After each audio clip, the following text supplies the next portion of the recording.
Avant de plonger dans cette histoire incroyable, pensez à vous abonner à la chaîne et à activer la cloche. Ici, chaque récit a quelque chose à dire, et vous ne voudrez pas en manquer un seul. Adam Walker, 35 ans, est un architecte renommé à Boston. Son nom est souvent cité dans les revues spécialisées pour ses projets audacieux et élégants, des immeubles épurés aux lignes sobres, des hôtels de luxe, des bibliothèques de verre et de bois clair. Sur le papier, sa vie semble être celle d'un homme accompli. Mais la vérité est bien plus sombre. Depuis la mort de sa femme, Megan, 3 ans plus tôt, emporté en à peine quelques mois par un cancer du pancréas, Adam n'est plus que l'ombre de lui-même. Le monde s'est figé. Son regard, autrefois porté vers le ciel et l'horizon, vers les courbes des cathédrales et les proportions sacrées, s'est éteint. Il est devenu dur, précis, fonctionnel. Comme ses croquis, nets, mais sans âme. Il vit seul avec leur fille, Lena, une petite de 6 ans, vive, drôle, pleine d'une tendresse maladroite. Elle a les boucles brunes de sa mère et ses grands yeux curieux. À la fois espiègle et sensible, elle sent tout. Elle sait, sans jamais le dire, que son père lutte chaque jour pour ne pas sombrer. Leur appartement, situé dans le quartier chic et silencieux de Beacon Hill, est rempli de lumière, mais pas de chaleur. Les cadres de famille sont restés figés au mur, intacts. Le sourire de Megan y flotte encore, comme un rappel constant de ce qui n'est plus. Lena a un petit coin à elle, rempli de livres, de dessins et de peluches, mais elle préfère dormir dans le lit de son père les nuits où il oublie d'éteindre la lumière du salon. Chaque matin est une course contre le vide. Adam se lève avant le soleil, prépare le petit déjeuner sans appétit, habille Lena sans lui dire grand-chose, la dépose à l'école sans s'attarder. Puis il file au cabinet d'architecture, où son efficacité froide impressionne autant qu'elle inquiète ses collègues. Il travaille sans relâche, comme pour fuir. Le soir, il rentre tard, réchauffe une soupe ou prépare des œufs brouillés, puis s'effondre de fatigue. C'est une routine. Une survie. Pas une vie. Mais ce mercredi matin-là, quelque chose change. Il neige sur Boston. Une neige fine, continue, qui tapisse les trottoirs et les marches en pierre. Les toits sont couverts d'un manteau blanc, et le silence est lourd, cotonneux. Adam se lève, encore engourdi par une nuit trop courte. Il entre dans la chambre de Lena, s'attend à la voir sautiller hors du lit comme chaque matin, mais elle ne bouge pas. Elle est recroquevillée, le visage rouge et trempé de larmes. Elle tremble, grelotte, ses petites mains moites s'agrippant les draps. « Papa, j'ai froid et j'ai mal. » Adam s'approche, pose sa main sur son front. Brûlant. Fiévreuse. Très fiévreuse. « Lena ? Ma chérie ? Tu vas bien ?» Elle gémit faiblement, tousse. Son regard est vitreux. La panique monte. Il jette un œil à sa montre. 7h56, dans moins de 2 heures, il doit être au cabinet pour une présentation décisive devant un client japonais venu spécialement de Tokyo. Un projet d'hôtel de luxe sur la côte, un contrat de plusieurs millions. Il ne peut pas manquer ce rendez-vous. Mais il ne peut pas non plus laisser Lena seule. Il attrape son téléphone, les doigts tremblants. Il appelle Cheryl, la nounou habituelle. Pas de réponse. Il laisse un message, attend 30 secondes, rappelle. Toujours rien. Il pense à appeler le cabinet pour annuler, mais il hésite. Trop de pression. Trop d'enjeux. Alors, presque sans réfléchir, il scrolle dans ses contacts.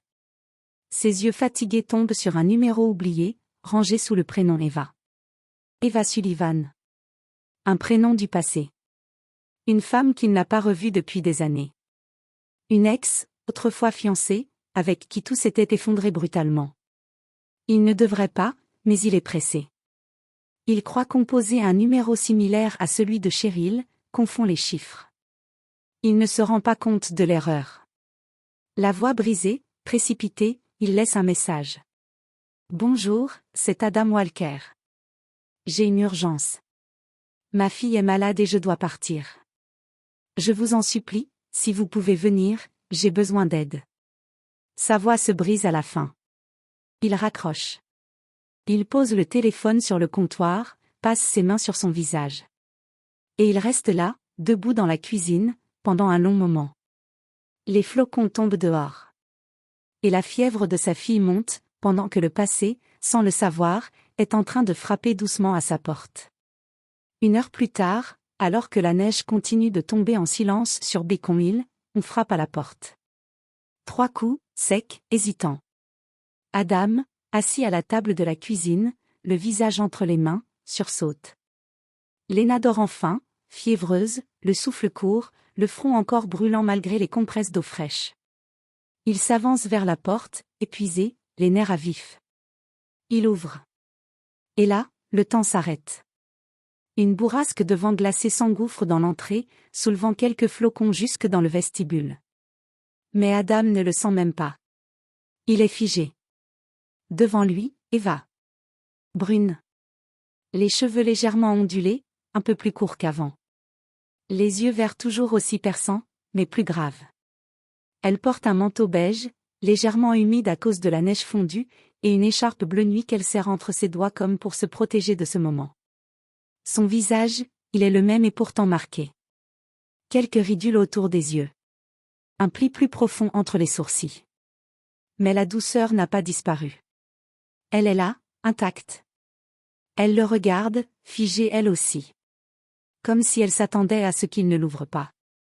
Ou pire, qu'il la chasse. Tu as laissé un message ? Dit-elle, d'une voix basse, rauque d'émotion.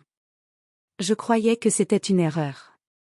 Adam sent son cœur cogner fort, trop fort. Ses jambes deviennent du coton. Il s'accroche à la poignée de la porte, comme si c'était la seule chose qui le maintenait debout. 8 ans. 8 ans qu'il ne l'avait pas vue.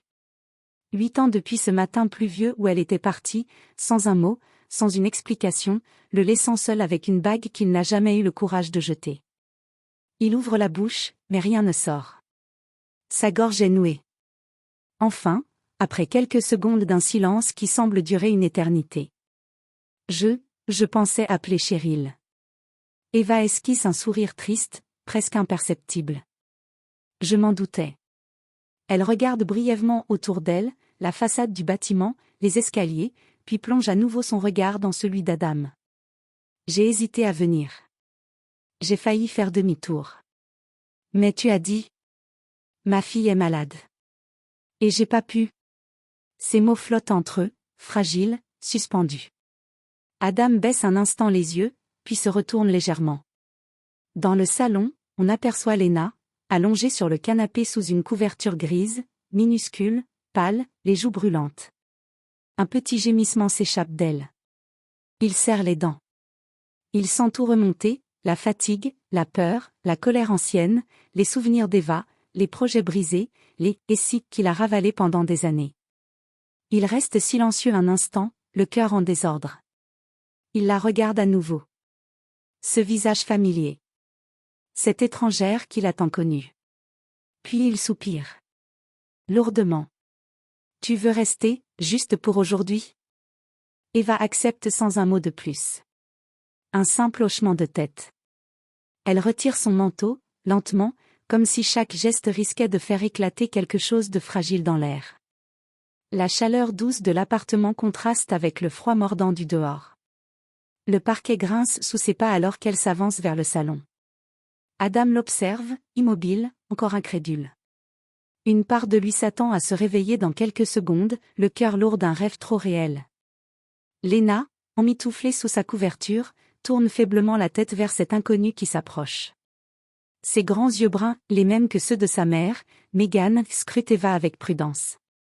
Sans parler, Eva s'agenouille doucement à côté du canapé. Elle sort un petit mouchoir propre de sa poche et essuie délicatement la sueur sur le front de Lena. Puis elle pose sa main, fraîche, sur sa peau brûlante. « Tu t'appelles comment ?» demande-t-elle, d'une voix douce, presque chantée. « Lena. » murmure la fillette. « Lena. C'est joli, ça. Moi, c'est Eva. Je vais rester un peu avec toi, d'accord ? Ton papa avait l'air très inquiet. » Lena ne répond pas. Mais elle ne la repousse pas non plus. Elle ferme un peu les yeux, apaisée par la voix douce et la présence discrète de cette femme venue d'un autre monde. Eva se relève et se dirige vers la cuisine, se souvenant instinctivement de la disposition des lieux. Certains détails ont changé, mais la lumière qui traverse la fenêtre au-dessus de l'évier est toujours la même. Elle ouvre les placards avec précaution, trouve un peu de bouillon, quelques légumes, des nouilles. Une demi-heure plus tard, l'odeur d'une soupe chaude emplit l'appartement. Adam, installé dans le coin bureau du salon, fait semblant de travailler. Son regard glisse sans cesse vers la scène qui se joue à quelques mètres. Eva assise au sol, les jambes croisées, tenant une cuillère de soupe fumante qu'elle souffle doucement avant de la tendre à Lena. Elle lui raconte une histoire d'éléphant qui danse dans un cirque abandonné. Lena sourit, d'abord timidement, puis éclate même de rire quand Eva imite la voix d'un vieux clown grognon. Adam baisse les yeux. Son écran est allumé, mais il ne voit rien. Des souvenirs affluent, puissants, presque violents. Eva avait toujours voulu être institutrice. Elle lui en parlait pendant des heures. Elle rêvait de lire des contes à ses enfants le soir, d'organiser des fêtes d'anniversaire remplies de ballons colorés, de créer un monde où régnait la douceur et l'imagination. Adam s'en souvenait maintenant, trop bien. Et il se souvenait aussi de ce jour-là, il y a 8 ans, où tout avait basculé. Elle était partie. Sans explication. Juste une lettre. Glissée dans la boîte aux lettres de son immeuble, sans nom, sans au revoir. Il l'avait à peine parcourue, furieux, trop blessé pour lire au-delà de la première phrase. Depuis, il avait enterré ce passé dans un coin de sa mémoire, bien scellé. Du moins, il le croyait. Mais la douleur lui revient maintenant comme une gifle sourde, une morsure oubliée qui saigne de nouveau. Le soir tombe. Lena s'endort dans le canapé, le visage apaisé, une peluche serrée contre elle. Eva l'a bordée avec soin, glissant un baiser sur son front, comme l'aurait fait une mère. Adam la regarde faire. Le silence entre eux est épais, chargé d'émotions, de regrets, de questions. Dans la cuisine, ils se retrouvent face à face. Un mug de thé tiède dans les mains. Des gestes simples, mécaniques. Comme autrefois. Les secondes s'étirent. Puis Adam rompt enfin le silence, la voix rauque. « Pourquoi es-tu vraiment venue, Eva ?» Elle ne répond pas tout de suite. Ses yeux s'ancrent dans les siens, puis se détournent. Elle regarde ses mains, jointes autour de sa tasse. Quand elle parle, sa voix est faible, mais claire. « Parce que je t'ai aimé. » Elle marque une pause, relève les yeux. « Et parce que je ne t'ai jamais oublié. » Un frisson traverse Adam. Son cœur bat plus vite, plus fort. Il ne sait quoi dire. Ce qu'il ressent, c'est un mélange de douleur, de colère, mais aussi de chaleur, venue de très loin. Il baisse les yeux. Dans la pièce voisine, le souffle lent de Lena rythme le silence. Dans cette maison pleine de souvenirs figés, une autre forme de mémoire est peut-être en train de naître. Le lendemain matin, la neige a cessé de tomber. Un mince rayon de soleil traverse les vitres embuées de l'appartement, glissant sur le sol en bois comme une promesse fragile. À 8h03, on frappe de nouveau à la porte. Adam, déjà levé, une tasse de café à la main, reconnaît la silhouette derrière le verre givré. Eva. Il reste figé un instant. Le cœur battant. Il n'a pas appelé. Il ne lui a pas demandé de revenir. Mais elle est là. Encore. Quand il ouvre, elle lui sourit avec une pudeur qui le désarme. Dans ses bras, une petite peluche renard rousse au nez tordu et un flacon de sirop à la framboise. Elle ne dit rien, ne justifie pas sa présence. Elle tend les objets avec simplicité. Et dans le salon, Lena, toujours fatiguée mais un peu plus vive, pousse un cri joyeux. Eva. Elle se lève tant bien que mal et court à sa rencontre, trébuchant presque sur le tapis. Elle se jette dans ses bras comme si c'était évident, comme si un fil invisible s'était déjà tissé entre elles. Adam, silencieux, assiste à la scène. Il ne dit rien. Mais il ne l'en empêche pas non plus. Une semaine passe. Eva revient chaque jour. Toujours avec une douceur naturelle. Une attention sincère. Elle lit des histoires à Lena, l'aide à manger, la borde. Elle lui apprend à faire des origamis, lui chante des berceuses anciennes. Elle rit. Beaucoup. Parfois, Lena la regarde comme une présence qu'elle attendait sans savoir. Et chaque soir, Eva reste un peu plus tard. Adam l'observe, d'abord méfiant, puis troublé. Elle s'intègre dans leur quotidien sans forcer. Elle trouve sa place dans les silences. Elle sait quand parler, quand se taire. C'est insidieux. Désarmant. Et pour Adam, douloureux. Il croyait sa colère figée à jamais.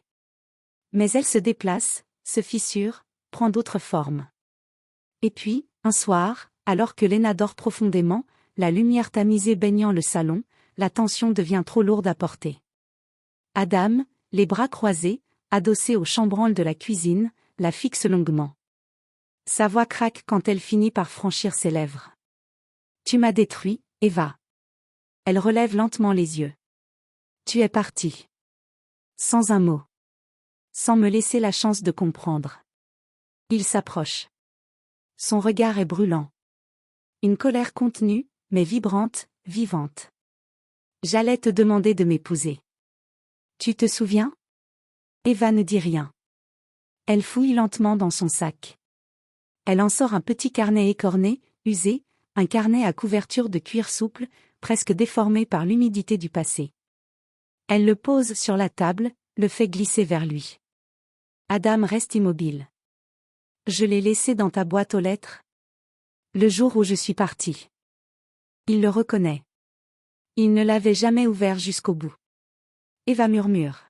« Je n'étais pas prête à devenir mère à l'époque. J'étais enceinte. J'ai eu peur. Et j'ai perdu le bébé. » Elle déglutit. « Je ne t'ai rien dit. J'ai fui. J'ai tout gâché. » Un silence écrasant s'installe. Le genre de silence où le temps suspend son souffle. Adam ne bouge pas. « Tu étais enceinte ?» souffle-t-il enfin, la gorge serrée. Eva ferme les yeux, lentement. « Oui. C'était tôt. Mais c'était réel. Et j'ai tout gardé en moi. J'étais jeune, terrifiée, et tellement honteuse. J'ai cru que tu ne voudrais plus jamais de moi. » Adam passe une main sur son visage. Il chancelle intérieurement. Un monde qu'il croyait éteint vient de se rallumer d'un seul coup. Trop fort.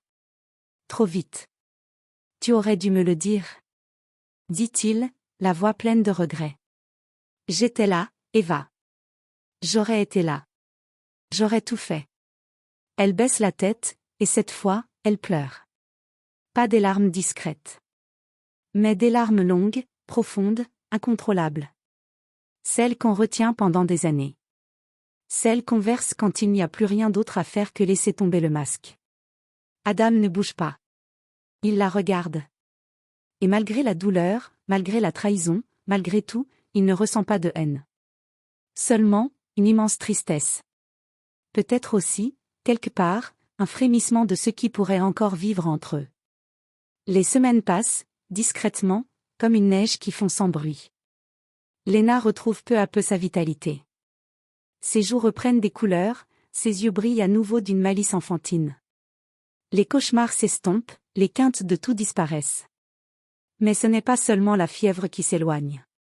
C'est aussi la solitude, le froid intérieur d'Adam, qui semble peu à peu s'atténuer, sans qu'il ne sache vraiment pourquoi, ou plutôt, sans vouloir encore l'admettre. Eva continue de venir, même sans y être invitée. Jamais trop tôt, jamais trop tard. Elle ne cherche pas à prendre de place, mais sa présence s'impose comme une évidence. Naturelle. Fluide. Elle arrive avec des gâteaux faits maison, des puzzles, des albums de photos pour Lena, parfois un livre pour Adam qu'elle pose discrètement sur la table sans rien dire. Elle rit avec Lena, la coiffe, l'aide à ses devoirs. Et quand Adam rentre le soir, il la trouve souvent assise dans le salon, les jambes croisées sous elle, en train de lire une histoire ou de faire un dessin avec la petite. Un petit rituel s'installe. Le samedi matin, ils vont tous les trois au parc de Boston Common. Eva apporte du pain pour les canards, Lena court vers les balançoires, Adam reste un peu en retrait, les mains dans les poches, mais il les regarde. Et parfois, sans qu'il s'en rende compte, il sourit. Le dimanche, c'est pancake maison. Lena insiste pour casser les œufs elle-même, une catastrophe chaque fois, mais Eva la laisse faire. Adam prépare le café, un peu maladroitement, mais il apprécie l'odeur du sirop d'érable qui flotte dans la cuisine. Le soir, il regarde d'anciens films que Meghan aimait. Des comédies en noir et blanc, des drames italiens, de vieux Disney. Parfois, Adam a du mal à supporter ces souvenirs qui remontent, mais la présence d'Eva les rend plus doux. Moins tranchants. Et Lena s'est attachée. Inévitablement. Profondément. Elle cherche la main d'Eva quand elle traverse la rue. Elle l'appelle parfois Eva Mimi, en riant, inventant des surnoms. Elle ne veut plus dormir sans qu'Eva lui lise une histoire. Et Adam, lui aussi, se surprend à attendre ces moments. Il sent que quelque chose bouge en lui. Il essaie de résister. Par loyauté envers Meghan. Par peur, aussi. Mais Eva est là. Elle ne force rien. Et cela le bouleverse davantage encore. Un soir d'avril, l'air est frais mais doux. Il rentre d'une promenade au bord de la Charles River, où Lena a nourri les cygnes et couru après des écureuils. Elle bâille dans les bras d'Eva, levée contre elle comme si elle y avait toujours appartenu. Adam ouvre la porte de l'appartement, pose les clés sur la console. Il jette un coup d'œil vers elle. Eva tient Lena doucement, la balance lentement, comme on berce un secret. Et dans un souffle, Eva murmure à la petite.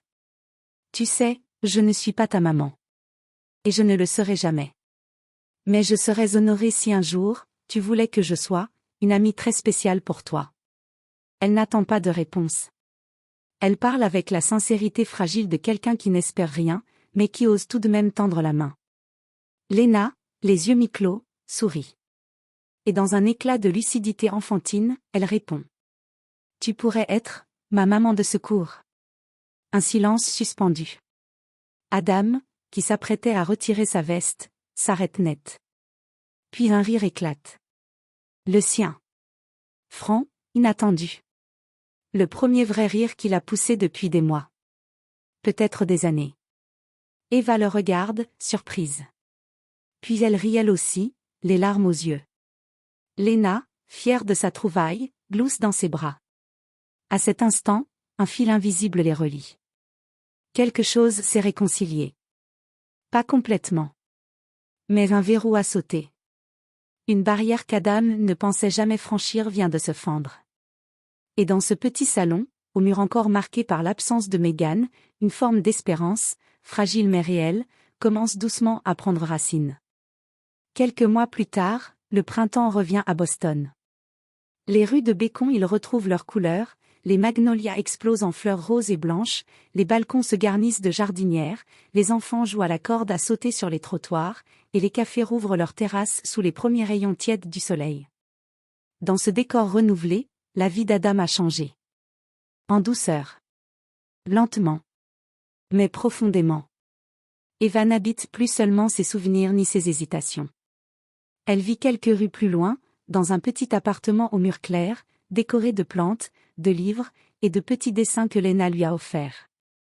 Elle a repris des cours du soir en pédagogie, son vieux rêve d'enseigner aux enfants l'a rattrapée. Elle n'est pas encore dans la maison d'Adam. Ils n'ont pas voulu brusquer les choses. Adam, surtout, avance avec prudence. Il a encore peur. Peur d'aimer trop fort. De perdre à nouveau. De trahir, peut-être, la mémoire de Meghan. Mais il ne nie plus ce qu'il ressent.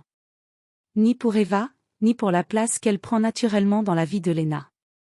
Il l'accepte comme on accepte un printemps inattendu après un hiver trop long, avec gratitude et une certaine crainte de le voir s'éteindre trop vite. Ce dimanche-là, le ciel est clair, le vent doux. Ils ont préparé un pique-nique dans le parc, au bord de l'étang. Eva a apporté des wraps au poulet, Adam une tarte aux pommes encore tiède, et Lena a insisté pour porter elle-même la couverture rouge à carreaux. Ils s'installent à l'ombre d'un grand chêne. Lena court entre les arbres, une couronne de pissenlit sur la tête, tandis qu'Adam et Eva l'observent en silence, assis côte à côte. Leur complicité n'a plus besoin de mots. Il y a des gestes simples qui parlent pour eux, un regard échangé, un sourire discret, une main effleurée. Après avoir ramassé des fleurs et grimpé sur un tronc couché, Lena revient vers eux, les joues roses, les yeux brillants de malice. Elle tient quelque chose derrière son dos, fière de son effet. « J'ai fait un dessin, dit-elle. Pour nous. » Elle tend la feuille à Adam. Un papier légèrement froissé, dessiné au crayon de couleur. Au centre, un grand cœur rouge, maladroit mais vibrant. Et dedans, 3 silhouettes, une grande, une moyenne, une petite. Et derrière elle, une maison avec des fenêtres en forme d'étoile. Sur le toit, un soleil souriant. C'est nous, murmure-t-elle. Adam regarde le dessin longuement. Il sent un nœud dans sa gorge. Une émotion sourde, profonde, l'envahit. Il lève les yeux vers Eva, qui le regarde elle aussi, un peu tendue, comme si elle retenait son souffle. Elle ne dit rien. Elle n'attend rien. Mais elle espère, peut-être. Et alors, sans réfléchir, il lui prend la main. Naturellement. Fermement. Comme s'il avait enfin trouvé le courage de la tenir pour de bon. Eva le regarde, émue, ses doigts se refermant sur les siens. Ils ne savent pas ce que l'avenir leur réserve. Il y aura des doutes, des maladresses, peut-être des larmes. Mais en cet instant, sous ce ciel de mai, avec Léna qui danse autour d'eux en chantant, ils savent qu'ils ont une chance. Et qu'ils ont déjà fait le plus difficile, ouvrir leur cœur. Adam serre doucement la main d'Eva, les yeux posés sur le dessin de sa fille. Il sourit, enfin serein, et murmure. Parfois, une erreur de numéro peut mener à la bonne personne. Il regarde Léna qui tourne sur elle-même, les bras ouverts vers le ciel. Au bon moment.